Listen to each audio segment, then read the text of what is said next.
Levanta aí, pessoal. Em silêncio, olha para frente, prestar atenção aqui.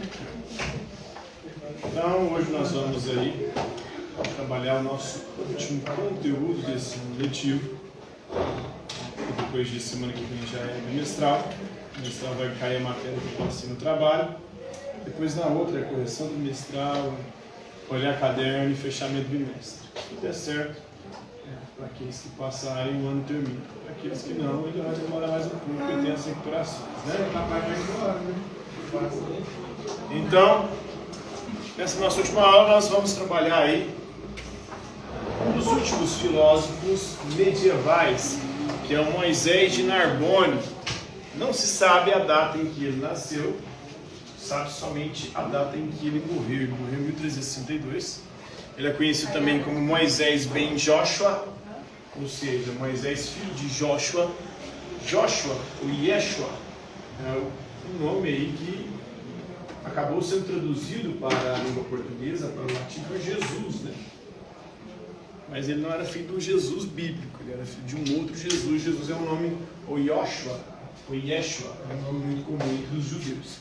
Então ele foi um filósofo e médico judeu que vai desenvolver uma teoria baseada principalmente em uma busca de tentar explicar a harmonia entre a razão e a fé. Ele acredita piamente que as verdades de fé, os dogmas religiosos, isso pode ser compreendidos pela nossa razão. E a função da razão é explicar a religião. Deus criou a razão do homem para que a gente pudesse compreender a forma como Deus fez todas as coisas e como Ele age sobre o universo. Então ele vai também buscar uma interpretação alegórica da Bíblia. Nem tudo na Bíblia dá para levar ao pé da letra, de forma literal e fundamentalista. Muita coisa que está na Bíblia não é um fato histórico, mas é uma parábola, uma fábula ou uma história alegórica que busca transmitir uma mensagem muito mais moral, ética, do que de fato, ou do que na realidade um fato que aconteceu. Então por isso ele vai defender uma interpretação alegórica da Bíblia. Nem tudo na Bíblia aconteceu como está lá. Muitas vezes a gente tem que interpretar aquilo de forma figurada, porque é uma figura de linguagem. É um livro religioso, escrito há muito tempo atrás, de forma muitas vezes poética, e por isso eles não tratam da realidade tal como na Idade Moderna, no final da Idade Média e início da Idade Moderna, se buscava tratar a realidade de forma um pouco mais racional, de forma um pouco mais empírica, quase científica, né? Ele vai sofrer influências filosóficas aí de Averroes, que foi um filósofo árabe medieval muçulmano, conhecido como entre os árabes de Ibn Rushd, o Moisés Maimônides, ou Moses Maimônides, que era um filósofo judeu, e por Aristóteles, filósofo grego antigo. Foram os três principais autores que influenciaram a sua filosofia, o seu pensamento.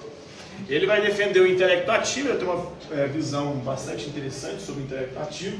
Os filósofos medievais vão trabalhar dois conceitos, o intelecto passivo e o ativo.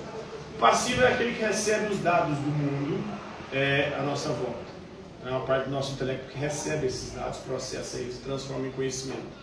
Já o intelecto ativo é aquele que vai diante das coisas e delas abstrai a realidade e busca compreendê-las, construí-las logicamente na nossa mente.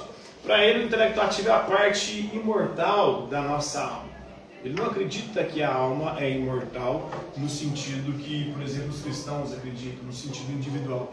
O que é a nossa inteligência, à medida que ela compreende o mundo, ela vai se tornando um com o universo. Depois que nós morremos, essa parte da nossa alma se integra ao universo e se torna uma alma universal. Então não existe uma alma individual como pensa a perspectiva cristã.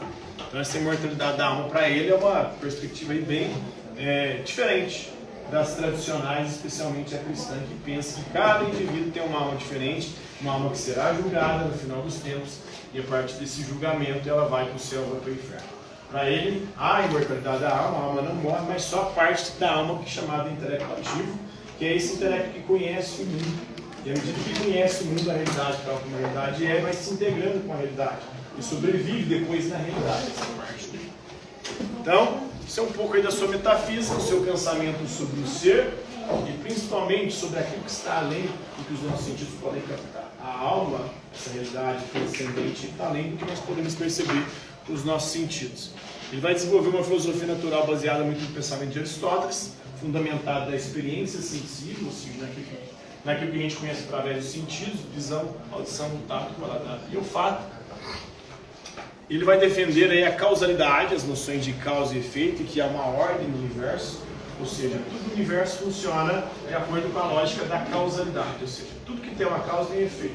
Por exemplo, onde a fumaça, as coisas, elas funcionam de forma causal, uma causa sucede um efeito, e isso dá ordem ao universo, e permite à mente humana compreender o universo. Se não tivesse causa e efeito, se tudo funcionasse de forma caótica, a nossa mente não conseguiria compreender o mundo. Porque a nossa mente, ela procura a ordem do mundo, a ordem que a nossa mente, a gente procura o mundo. Ele vai fazer uma crítica escolástica, principalmente a escolástica cristã medieval. Ele vai defender a ética, principalmente a ética aristotélica, uma virtude, a busca ou a disposição para a prática do bem, e o bem para ele é buscar sempre o equilíbrio, a justa medida entre dois excessos.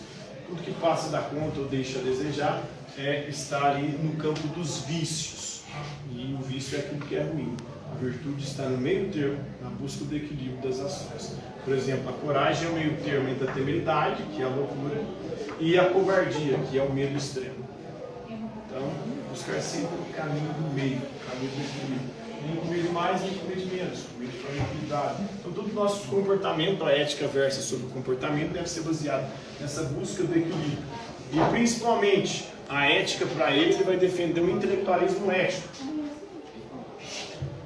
O que significa isso, intelectualismo ético? Que a principal virtude é a busca pelo conhecimento. E à medida que nós buscamos o conhecimento, nós vamos nos tornando pessoas melhores.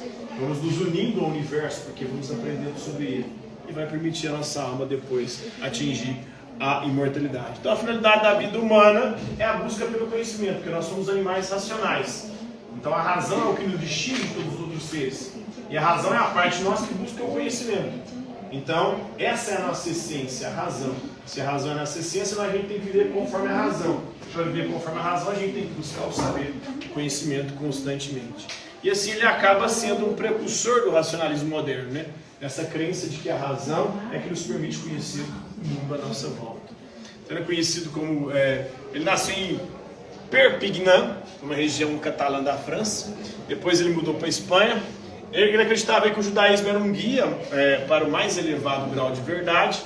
Então, ele era um judeu que acreditava na religião judaica e que o judaísmo poderia nos levar à verdade sobre o universo. Ele também afirmou que a Torá, que é o Pentateuco, os 5 primeiros livros da Bíblia, Gênesis, Êxodo, Números, Levítico, Deuteronômio, esses 5 primeiros livros, é a primeira parte da Bíblia hebraica, é a base da lei judaica, é no Pentateuco que estão os 10 mandamentos: amar a Deus sobre todas as coisas, não usar o nome de Deus em vão, guardar o sábado, honrar pai e mãe, não matar, não roubar, não cometer adultério, não levantar falso testemunho, não desejar a mulher do próximo, não desejar as coisas alheias, né? Ali está a lei é a base da ética também, né? E ele dizia que a escritura tem 2 níveis de significado: literal, algumas partes da Bíblia de fato aconteceram como está lá; outro, alegórico, metafísico. E esse metafísico, muitas vezes, ele na verdade, ele é inacessível ao leigo, ou seja, a pessoa que não estudou, ela não vai conseguir compreender. Porque você precisa entender a alegoria que está sendo expressa, né? O sentido oculto daquela mensagem transmitida. Então, isso é um pouquinho aí da filosofia do Moisés de Narbonne. Aprenderam aí? Uma dúvida? Não. Tranquilo? Demorado? Então, por hoje é só, galera.